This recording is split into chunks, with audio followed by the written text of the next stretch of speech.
So Prime Minister Andrew Holness is in some hot water with St. Lucia Prime Minister Philip Pierre, even though we see Andrew Holness made a post congratulating Philip Pierre on being elected as the Prime Minister of St. Lucia. Yes, he posted him on his page. Philip Pierre is now accusing Andrew Holness on the JLP of basically campaigning against him. And he's saying that he doesn't have any ill will with Jamaica and the JLP. But he's basically highlighting the fact that Prime Minister Andrew Holness and the JLP was in St. Lucia campaigning against him, even though he won. And the person that Prime Minister Andrew Holness was campaigning for is this man, Mr. Alan Chastanet. And basically, Prime Minister Andrew also made a post on his page highlighting him, even though he lost the election, which basically would clarify what Mr. Pierre was saying, that Prime Minister Andrew Holness was campaigning for him. And we saw the same thing in St. Vincent, in which Rhoda Crawford, a member of the JLP, was also in St. Vincent campaigning for the yellow team, basically. And that we're seeing a trend in that across the Caribbean nation, it seems. So basically, the yellow would represent the green in Jamaica, and basically there is a trend now, JLP won, which means every election that is happening in the Caribbean, we might see the yellow team winning. And we just have to wait and see. But yeah, Prime Minister Andrew Holness is being accused of basically campaigning against the current Prime Minister. I'm not sure the reason why Prime Minister or the JLP would want to get involved in other nations' elections. From my knowledge, I wasn't aware of any other country campaigning for Prime Minister Andrew Holness back in September. But viewers, feel free to leave your thoughts on this one in the comments. I'll now be sharing a press conference that Prime Minister Andrew Holness did yesterday at the Water Commission head office, where he was handing over some new trucks to aid in the recovery after the aftermath of Hurricane Melissa. And what you're seeing here today is the government of Jamaica, through its budget, specifically now, through the Natural Disaster Relief Fund, make allocations for the relief and recovery exercise. And it is those allocations for which the NWC has had the confidence to go ahead and enter into an accelerated procurement process to acquire these units.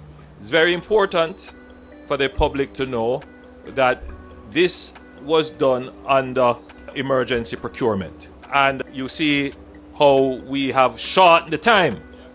Now, just to be clear, a few months ago, I was here handing over 8 units, which took almost a year under procurement, or probably a little bit more than a year.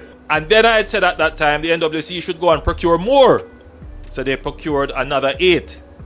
Now, those 8 are still in procurement. These 12, however, given the devastation of Hurricane Melissa, and there are so many persons now who don't have water as a result of the disruption in the public utility supply, we have had to use the emergency procurement procedures. And I would say in a matter of weeks, 2.5 weeks, Minister tells me, since we made a decision in Cabinet, made the allocation, and now I'm pleased to hand over these 12 trucks. Now, any reasonable thinking citizen must be thinking, why is it so long in procurement? And I'm sure that after this presentation today, the citizenry will start to question the very dense bureaucracy that we have.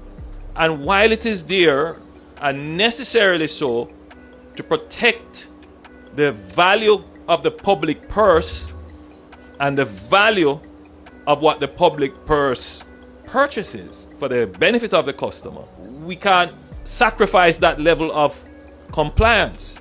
But there must be a way in which compliance can be accelerated so that the customer not only gets the monetary and accounting value, but also gets the value in service. Because can you imagine if we had to go through the regular procurement process, what would have happened to the people in Westmoreland and St. Elizabeth and Hanover and parts of St. James and Trelawney, who will now benefit from having greater supply of water?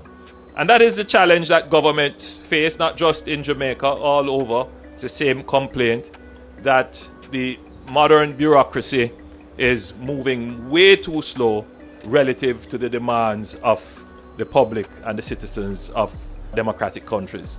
And what is emerging now as a new school of thought is how can we use technology, specifically artificial intelligence, to accelerate some of these bureaucratic processes to give the confidence of scrutiny and compliance, but at the same time, speed of service delivery. And this is something that we have already started to contemplate. We had announced a few months ago the formation of SPEED, which is our process to review the public bureaucracy with a view to enhancing speed in terms of how services are delivered. I want to also just use this opportunity to make the point that we're not only seeking to purchase water trucks. We have already started a process to purchase tipper trucks from the existing trade. I see Tankwell is here, and these trucks are from Tankwell. And I believe I can say that we have already reached out to Tankwell to purchase the tipper trucks that they have in stock here, because those trucks will be needed for another urgent intervention, which is the removal of hurricane debris, which is now creating its own separate problems, including potential health crises. And so we launched last week the National Cleanup Program. On Wednesday, they will actually begin doing the cleanup. That will require the mobilization of a fleet of trucks. I don't believe that we have enough trucks in Jamaica to have a concentrated effort on it.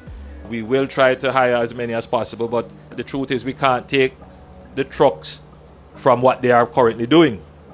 Many of those trucks are in construction and they're doing all kinds of other things. So we will bring as many private trucks in, but the NWC, the NSWMA, they need to have certain internal minimum capacity to respond. And therefore, the government has said we're going to build that minimum capacity, both in the NSWMA and in the NWC. So there is another process going on right now, similar to what has taken place in the NWC, to acquire trucks for the NSWMA to deal with the massive debris crisis that is affecting many of the areas that were devastated by the hurricane.